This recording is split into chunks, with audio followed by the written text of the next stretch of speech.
Như cô nói cái nhà mà Tiến làm nhà tiền chế mà trước đó rất là lâu rồi, mà cái màu sô cô la á, thì cô nhóc này đi ngang qua nói là nhà của ai mà tại sao lại đẹp như vậy. Con có cái mong muốn gì cho cuộc sống của con và mẹ không? Ước rồi. Có cái gì? Con ước nhà mới. Có nhà mới để làm gì? Để che nắng che mưa. Để che nắng che mưa. Rồi gì nữa? Và con. Chỉ như vậy thôi. Rồi mong mẹ có sức khỏe để ở với con nữa chứ, đúng không?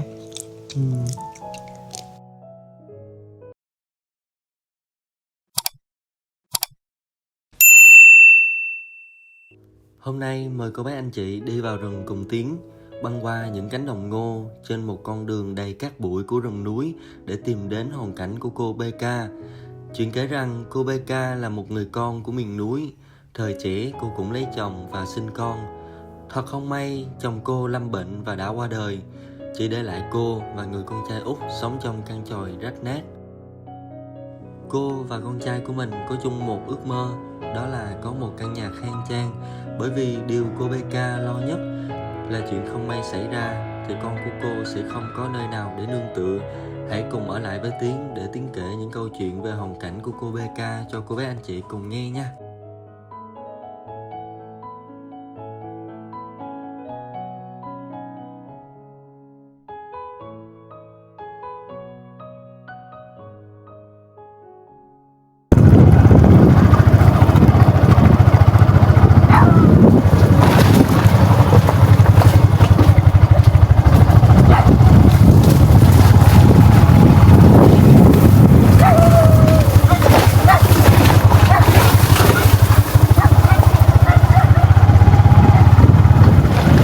Chào buổi trưa cả nhà thân thương.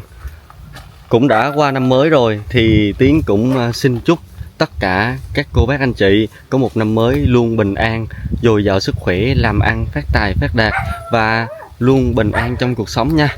Thì trải qua một năm á, Tiến không biết cô bác anh chị đã có những thành tựu gì ở trong cuộc sống và sức khỏe như thế nào. Nói chung tóm lại trong năm mới như thế này thì Tiến chúc cô bác anh chị luôn có thật nhiều sức khỏe. Sức khỏe là quan trọng nhất để mình có thể làm những công việc và những cái ước mơ mà đang còn dang dở trong năm 2026 này nha. Hôm nay thì Tiến sẽ đưa cô bé anh chị đến thăm một hộ hoàn cảnh gia đình của một người cô. Hai mẹ con của cô sống trong một cái căn chòi rất là rách nát tả tơi luôn. Trải qua trận bão thì cũng như vậy thôi, cho nên là hoàn cảnh này rất là đáng thương. Và người cô này thật sự ra là rất là siêng năng và họ cần được sự giúp đỡ. Bởi vì một mình cô phải làm lụng để mà lo cho cuộc sống gia đình và lo cho người con trai của mình nữa, ăn học nữa.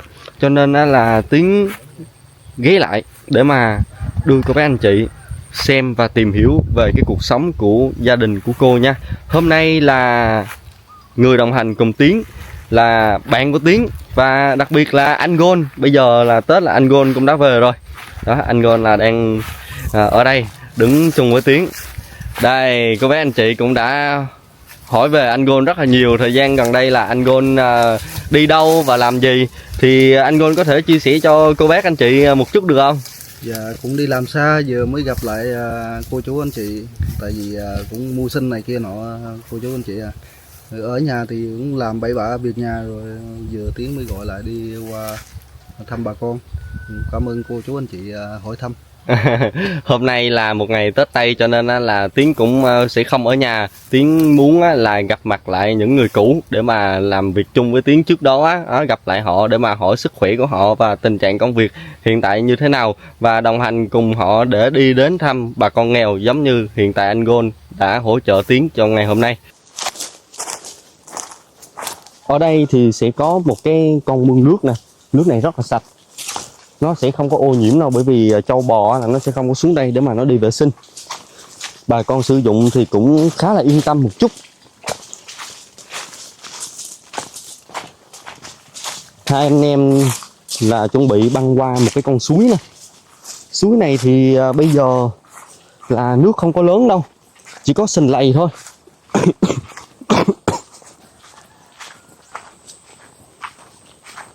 sẵn mình lên trên đây vào cái dịp Tết Tây như thế này qua năm mới rồi, thì Tiến cũng lên trên đây để mà chúc sức khỏe cho người cô này.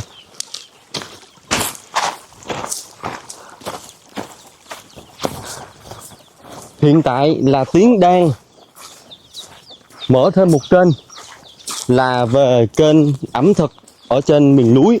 Nói chung là Tiến đi đâu á là Tiến cũng sẽ làm ẩm thực mỗi ngày, kèm theo là làm thiện nguyện như này luôn. Ví dụ như một ngày Tiến làm thiện nguyện á là 2 tập trong vòng một ngày, nhưng mà bây giờ Tiến sẽ giảm xuống là Tiến làm thiện nguyện video á là Tiến chỉ ghi một hộ hoàn cảnh, và còn thời gian còn lại á thì Tiến sẽ quay về ẩm thực cho cô bác anh chị cùng xem.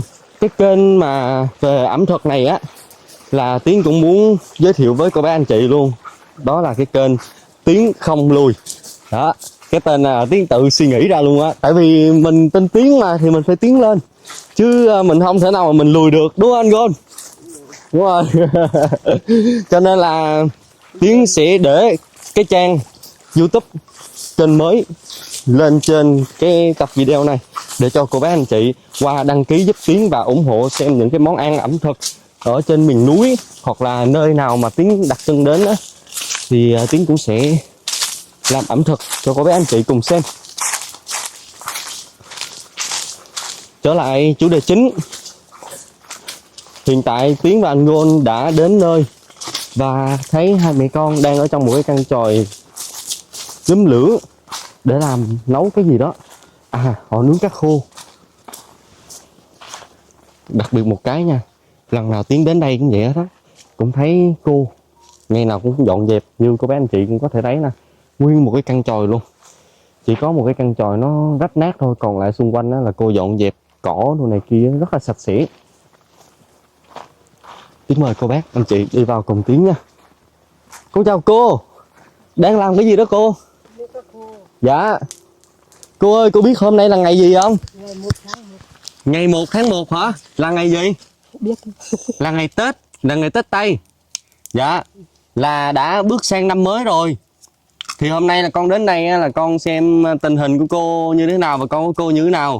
Rồi chúc cho cô và con của cô có thật nhiều sức khỏe. Ở trên rừng trên núi là luôn bình an. Hai cô ha? Dạ. Happy New Year. Dạo gần đây là cô sống như thế nào? Ổn không? Đỡ đỡ. Cũng đỡ đỡ hả? Đỡ đỡ là như thế nào? Cô có thể nói cho con biết không?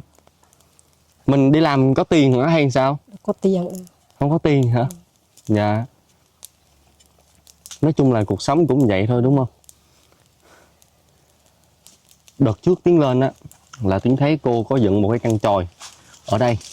Mà sao bây giờ con thấy nó ngã hết rồi cô? Chỗ họ bừa ngã hết. Gió hồi bữa ngã hết luôn. Cô ta đều ngã hết luôn. Dạ. Cô có thể cho con biết lại là tên của cô tên gì được không? Tên của cô tên gì? BK. BK. Dạ. Năm nay cô bao nhiêu tuổi?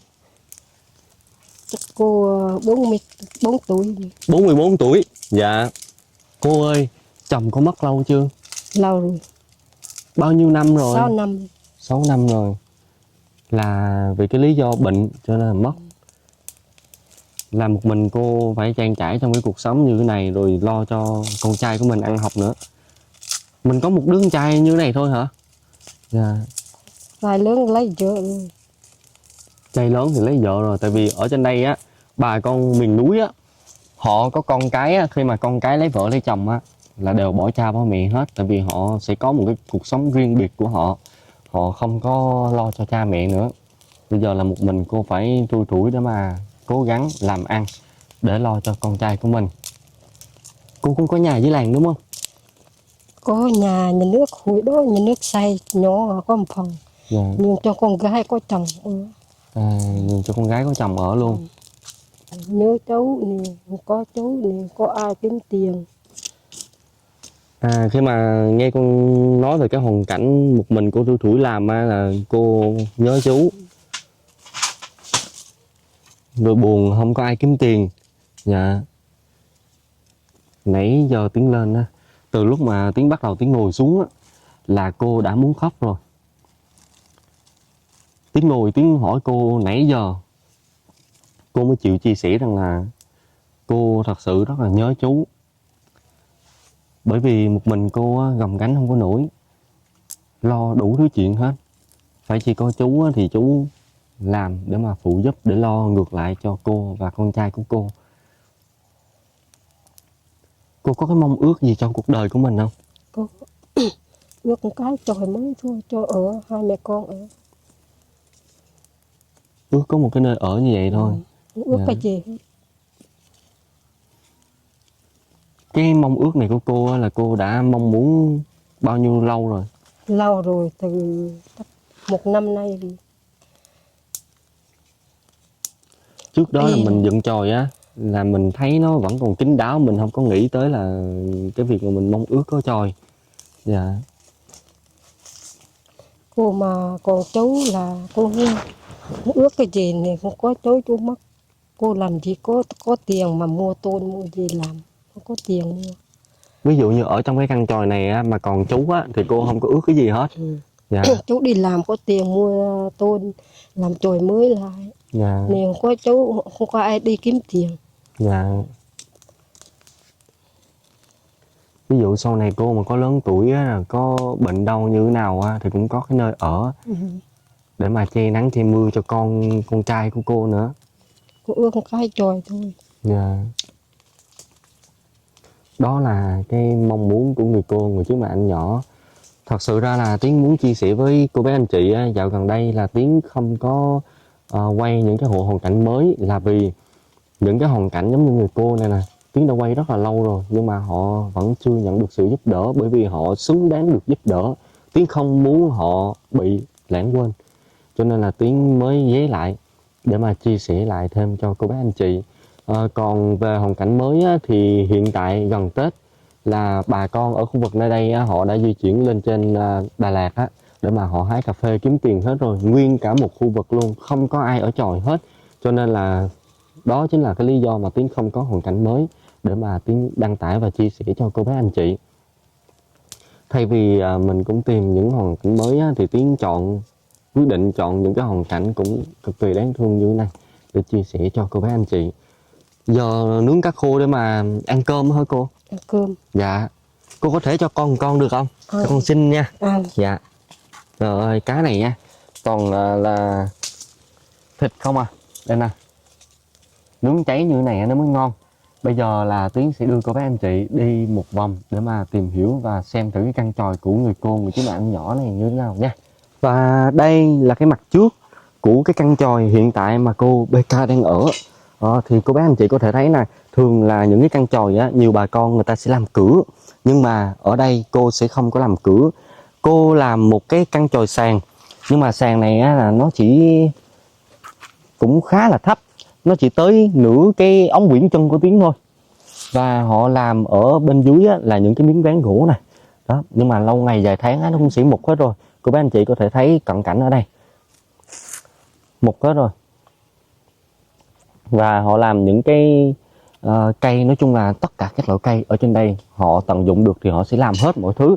Còn cửa thì cô chỉ lấy cái miếng bạc á, để mà cô phủ xuống thôi, nhưng mà hiện tại bây giờ nó đã rách rưới hết rồi, cho nên là không còn phủ được nữa. Ở đây thì cái việc sinh hoạt của gia đình đó là kem đánh răng và 2 cái bóp đánh răng cho hai mẹ con thôi. Tiến sẽ đi dạo một vòng xung quanh cho cô bé anh chị cùng hiểu rõ về cái cuộc sống của người cô BK này nha. Ở đây là những cái gùi để mà cô đi làm mỗi ngày, gặt cỏ, hái những cái trái mà ăn được để về sinh hoạt. Thật sự Tiến tới đây cũng đã là lần thứ 3 mà Tiến không cầm lòng nổi, bởi vì Tiến luôn đặt bản thân của Tiến vào người cô này. Một cái gánh nặng ở trên vai rất là lớn, và cái nỗi lo nó cũng sẽ gấp nhiều lần bà con khác. Thứ nhất là cái nơi ở nè, như cô bé anh chị có thể thấy, như cái hũng chỗ đây, ví dụ như mà mưa á, là cũng sẽ ướt hết ở bên trong, bởi vì cô cũng có nhà dưới làng, nhưng hiện tại cô đã nhường cho con gái đã có chồng của cô ở rồi, còn con trai thì cũng đã đi theo vợ. phong tục của bà con nơi đây là con trai bắt buộc phải đi theo nhà vợ. Còn như người Kinh như Tiến á, là mình lấy vợ là người vợ phải đi về nhà chồng. Đó, kiểu như vậy. Nhưng mà bây giờ là đã nói chung là hiện đại lắm rồi. Lấy vợ lấy chồng của người Kinh á, muốn ở làm dâu hoặc là muốn ở làm rể cũng được, hoặc là đi ra riêng ở và về thăm hai bên gia đình cũng được. Còn riêng về phong tục của bà con, bắt buộc là nhà trai phải đi về nhà vợ để ở. Nói chung tóm tắt ở trên đây thì người vợ bỏ tiền ra để mà lấy chồng. Và cái khu vực này vẫn sẽ không thay đổi khi mà đợt trước Tiến lên, là cô sẽ để những cái hộp thuốc như thế này. Đó. Và đồ ăn uống đồ ở đây, như gạo nè, một bao gạo sinh hoạt chỉ trong vòng 2 ngày. Đó.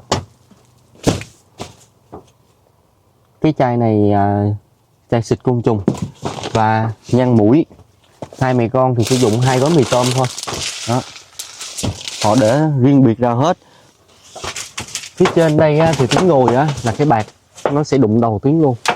Và cái cảm nhận của Tiến khi mà Tiến vào ở bên trong cái căn chòi này, thật sự nó rất là hầm, nó rất là nóng. Bởi vì xung quanh thì cũng sẽ có cây cối, nhưng mà cô đã dọn dẹp hết cái khu vực đất của mình và cô chọn cái nơi này để mà dựng chòi. Bởi vì cái khu vực nơi đây á, là một cái gò cao hơn là những cái nơi mà có cây. Cho nên là khi mà nước ngập á, thì nó cũng sẽ ngập đỡ hơn là ở dưới những cái hũng mà có những cái cây. Cô bé anh chị có thể thấy nè, một cái miếng, cái này Tiến không biết là cái miếng gì nữa, nó mềm như cái miếng vải vậy á. Rồi ở dưới á, những cái khúc gỗ, và ở trên những khúc gỗ là sẽ có những miếng tôn rách. Đây rất là nguy hiểm, nó sẽ không có đồng đều. Rồi họ lót lên để mà cho sạch thôi. Mỗi đêm là hai mẹ con thì sẽ nằm ở đây. Tiến ngồi ở đây chỉ có vài phút thôi, nhưng mà cơ thể của Tiến á, nó dần yếu đi và nó mệt lả luôn á. Tại vì cái sức nóng của những cái bạt á, nó hắt cái nóng xuống, nó làm cho con người của mình rất là mệt. Thật sự rất là thương. Đó chính là cái lý do mà ngày hôm nay Tiến đặt chân đến đây để mà chia sẻ về cái hoàn cảnh của cô BK này cho cô bé anh chị cùng hiểu về hoàn cảnh của cô. Như khi nãy cô cũng đã chia sẻ là cô rất là nhớ chồng, rất là thương chồng. Và nếu như có chồng á, cô ở trong cái căn chòi này cũng được. Bởi vì á, có chồng thì chồng là một cái trụ cột trong gia đình, làm có tiền hơn là người vợ. Cho nên là ăn, có ngày nào ăn ngày đó. Còn bây giờ không có chồng á, vừa ở trong căn chòi rách nát tả tơi như thế này, vừa lo lắng để mà kiếm từng đồng từng cắc lo cho con, bệnh đâu thì cũng không ai lo. Cho nên là đó chính là sự áp lực của người cô. Khi mà Tiến vào trong đây thì Tiến nhìn ra ngoài, Tiến thấy hai mẹ con đang sinh hoạt ăn uống vào buổi trưa nè. Nướng vài con cá khô để mà ăn như vậy thôi. Trời ơi, cái nước này nước gì mà con thấy nó đen dữ vậy cô? Nước thuốc cô bệnh tiểu đường. Nước thuốc cô bệnh tiểu đường đó hả? Đúng. Dạ. Đây, cô bé anh chị có thấy cái son nước thuốc nè, cái nồi nước thuốc này của cô nè, giống như một cái nước đậu đen vậy đó. Ở trên đây họ không có tiền để mà họ mua thuốc á, cho nên là nhiều khi họ cũng phải sử dụng những cái lá cây để mà họ uống. Trời ơi, ăn bao nhiêu mà uống nước dữ vậy? Hả? Ăn cá khô hả? Ăn cá khô khát nước quá hả? Chào ông bà đi. Con chào ông bà đi. Chào ông bà nè, nè nhìn vô máy chào ông bà. Chào ông bà. Giỏi. Hôm nay là không đi học hả con? Dạ không. Không đi học hả? Hồi đợt chú hỏi con học lớp mấy, chú quên mất tiêu rồi ta? Lớp 3. Lớp 3. Thường ngày là con đi học là con ở trên đây con học luôn hay là con phải về dưới làng?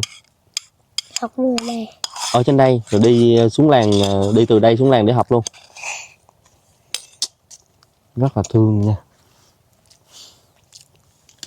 Tiến tới đây á, Tiến luôn đặt bản thân của Tiến vào, ví dụ như á, Tiến là một người mẹ hoặc là một người ba mà con của Tiến á là phải chịu những cái cảnh như thế này á, thật sự mình rất là xót, rất là đau lòng. Như từ khi mà Tiến bắt đầu Tiến làm cái công việc này á, là Tiến nghĩ là chưa từng nghĩ luôn, chứ chứ không phải là nghĩ là nữa, chưa từng nghĩ là tại sao có những cái hoàn cảnh mình ở trên rừng trên núi mà lại khổ đến mức như thế này. Chứ trước đó Tiến chưa biết bà con á thì Tiến cũng khổ, mà gia đình của Tiến cũng khổ. Tiến nói trời ơi, sao mà mình khổ như vậy, cho đến khi Tiến gặp những cái hộ hoàn cảnh như thế này thì mình buông bỏ những cái suy nghĩ đó hết. Mình nhìn ở dưới mình lại, mình thấy có rất là nhiều người còn khổ hơn mình nữa. Cho nên là Tiến tập thói quen là Tiến phải nhìn xuống, so sánh từ cuộc sống của mình, nhìn xuống có những bà con họ còn khổ hơn mình, chứ Tiến không có nhìn lên nữa. Bởi vì nhìn lên đó là những người đã hơn mình rồi, cho nên đó là mình luôn than khổ. Đó chính là cái lý do mà Tiến rất là thương bà con. Cô ơi, một cái món ăn như thế này á, rồi hai mẹ con ăn uống sinh hoạt rồi bao lâu? Lâu rồi, ăn miết vậy, ngày nào cũng vậy. Ngày nào cũng vậy luôn. Ví dụ như những con cá này á, là hai mẹ con ăn mấy ngày? Anh ấy ăn tới chiều. Ăn tới chiều thôi. Dạ. Mình không có công việc gì làm á thì gạo đâu mà mình ăn. Đi lâm phân bò hộp bữa. Đi lượm phân bò. Cái gùi với lại cái bao trong đó là để cô đi nhặt phân bò hả? Dạ. Là cô ngày nào cô cũng đi nhặt rồi có tiền hay là lâu lâu mới có? Lâu lâu đi. Dạ. Bữa đi ở trên kia có chồi, không biết ai làm chồi chồi mới, Dạ. có màu cà phê. Cô nói mẹ chồi ai mẹ đẹp quá. Mình vậy. Dạ. Như cô nói cái nhà mà Tiến làm nhà tiền chế mà trước đó rất là lâu rồi, mà cái màu sô cô la á, thì cô nhóc này đi ngang qua nói là nhà của ai mà tại sao lại đẹp như vậy. Con có cái mong muốn gì cho cuộc sống của con và mẹ không?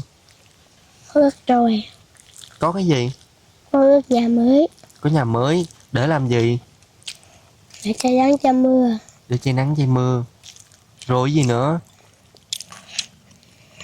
Và con. Chỉ như vậy thôi. Rồi mong mẹ có sức khỏe để ở với con nữa chứ, đúng không? Không những riêng cô đâu, bởi vì những đứa nhỏ nó ở trong cái căn tròi như thế này, nó cảm nhận được cái sự vất vả của người thân trong gia đình, và cảm nhận được là cái nơi ở của mình bị ảnh hưởng như thế nào và khó chịu ra sao khi mà mùa mưa ướt như chuột lột. Nên là Tiến hy vọng rằng trong tương lai khi mà Tiến đăng tải cái hình ảnh này, bởi vì cô đã mất chồng rồi, cái này Tiến không biết là phải gọi là góa phụ hay sao á, cho nên là rất là thương. Tiến hy vọng là trong tương lai hai mẹ con sẽ được một cái nơi ở nó khang trang trên cái mảnh đất mà cực kỳ xanh sạch đẹp như thế này mà cô đã làm ra.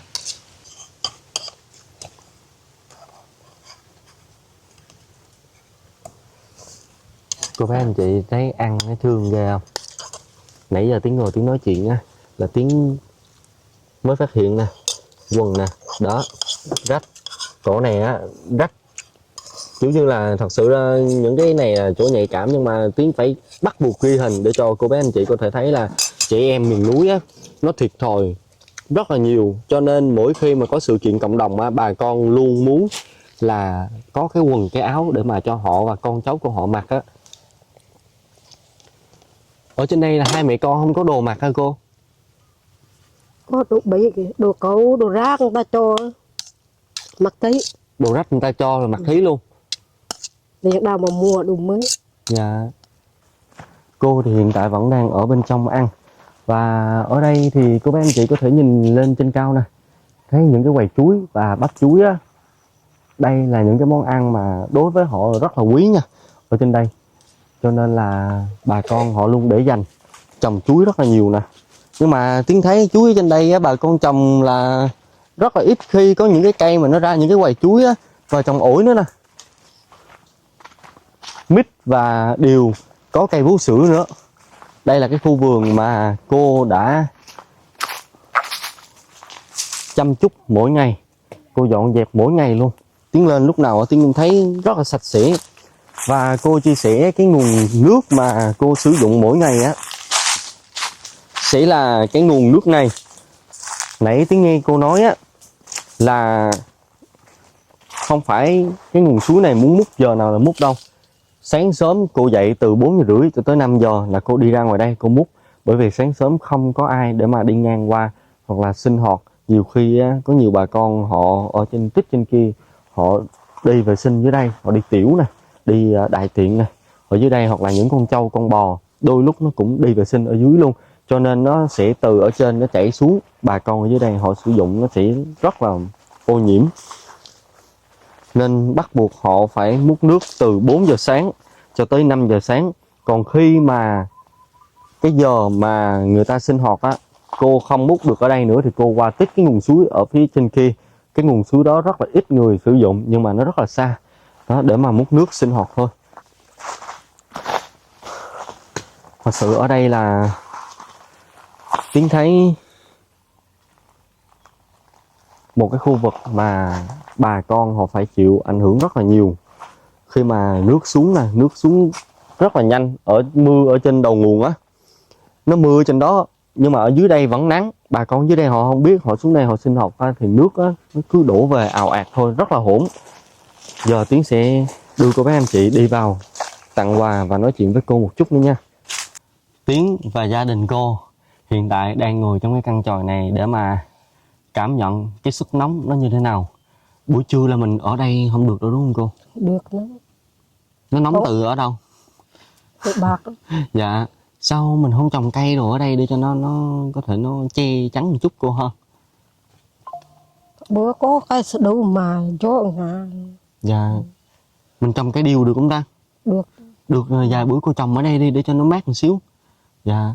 Chứ con thấy á, mình dựng cái căn chòi ở đây á nha, ánh nắng nó mà rọi xuống á là cái chòi của mình là trung tâm để mà ánh nắng rọi xuống luôn á. Như Tiến ghi hình nãy giờ cô bé anh chị cũng có thể thấy là ánh nắng rọi xuống ngay tại cái căn chòi luôn, không có một cái bóng cây nào để mà che chắn lại hết á, cho nên là rất là hầm, rất là nóng. Hôm nay là con lên đến đây á là thứ nhất là con chúc cô năm mới, cái thứ hai là con thay mặt một người bà ở nước Úc, là bà nội ở Sydney nước Úc, đến đây để tặng quà cho cô đó, xem như là món quà năm mới hay cô ha. Dạ. Ở đây là bà nội nhờ con gửi cho cô nè một thùng mì tôm nè đó, 2 chai dầu ăn con gửi cho cô, rồi 2 ký cá nè con gửi cô. Sao thấy cái này thích không con? Thích không? Thấy chị chỉ nữa, cho nên là chị em ở đây nó thiếu thốn lắm, cái gì nó cũng thích hết á. Rồi con gửi cô 2 chai mắm nè đó, 2 chai xì dầu, 1 bịch bột lọc, 1 ký đường đây con gửi cô, và 2 bịch muối đó con gửi cô nha. Cuối cùng trong cái phần quà này là một bao gạo 10 kg con để trong đây để có mưa nó khỏi ướt. Rồi đó chính là cái phần quà mà bà nội ở Sydney nước Úc nhờ Tiến mang lên đến tặng cho gia đình của người cô, người trước mặt anh nhỏ này.